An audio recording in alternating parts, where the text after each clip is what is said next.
dirinya sendiri atau dengan penggantinya. Syarat orang yang berangkat yaitu ada 5. Yang pertama balik, artinya orang sudah dewasa.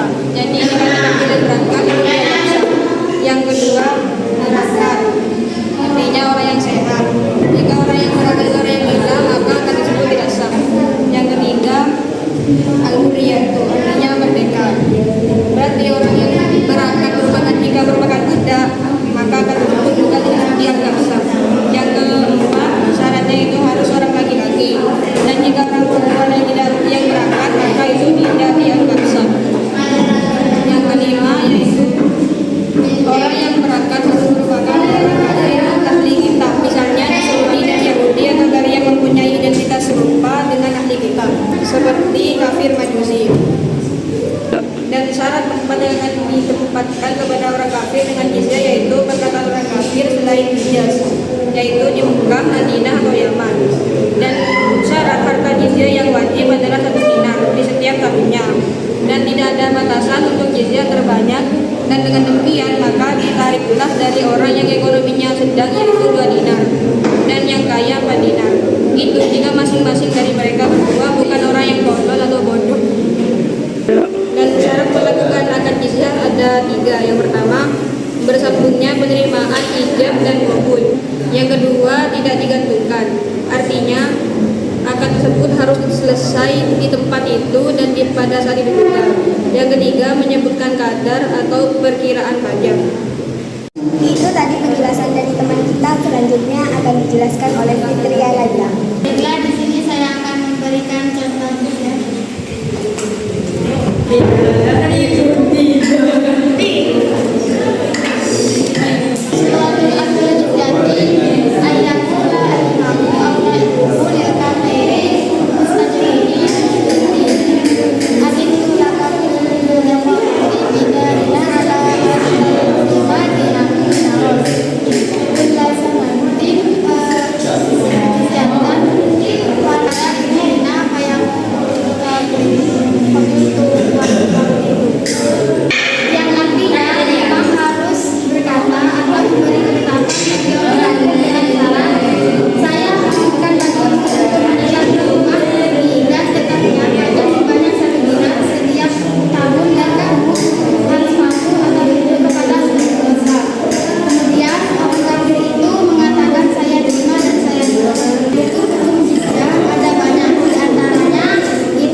Dan di sini saya akan menjelaskan tentang bagaimana jizyah di masa ini. Beberapa permasalahan yang melatar belakangi hal tersebut antara lain mengenai pemakaian hukum jizyah itu sendiri pada masa sekarang. Selain permasalahan tersebut, penyebutan ahli al-zimmah juga menjadi permasalahan pada masa sekarang, di mana penyebutan ahli al-zimmah sendiri dianggap sudah tidak relevan pada masa sekarang. Lalu saya juga akan menjelaskan bagaimana jizyah di masa Nabi. Logistimasi prosedur pengurutan jizyah berasal dari sumber religius, yaitu Al-Quran, hadis, serta ijma, dan bukan sebagai otoritas penguasa. Negara mempunyai otoritas mengatur pendapatan dari sektor jizyah terbatas pada persoalan sistem dan mekanisme pengurutan. Dalam praktiknya, prosedur pengurutan jizyah telah terjadi pergeseran dan perubahan pola dari waktu ke waktu. Pada masa Nabi SAW, jadi khas pengurutan jizyah bersifat berkala.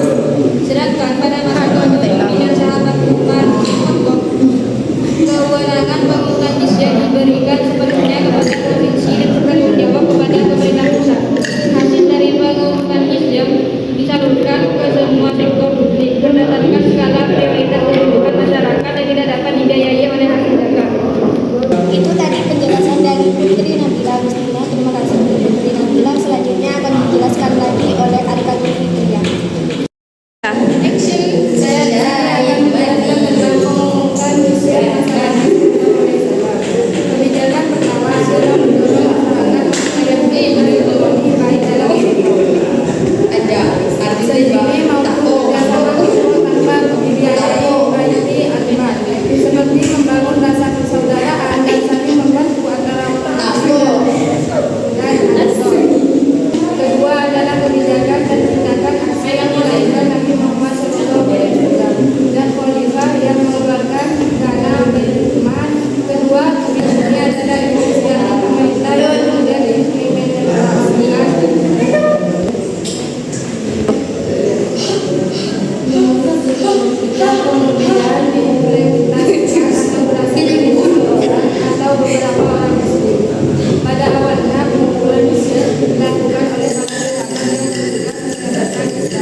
agar mendapatkan perlindungan dasar dari hukum. Hukum jizya sendiri terdapat pada surah At-Taubah ayat 29 yang berisi mengenai kewajiban Islam bagi kaum muslim dan pengambilan jizya kepada non-muslim serta beberapa hadis yang menjelaskan mengenai pemungutan jizya yang dilakukan oleh Rasulullah SAW kepada orang Mujahid sebagaimana tercatat dalam hadis yang terdapat pada Sahih At-Tirmidzi nomor 1513. Kemudian untuk relasi penerapan jizya sendiri pada masa ini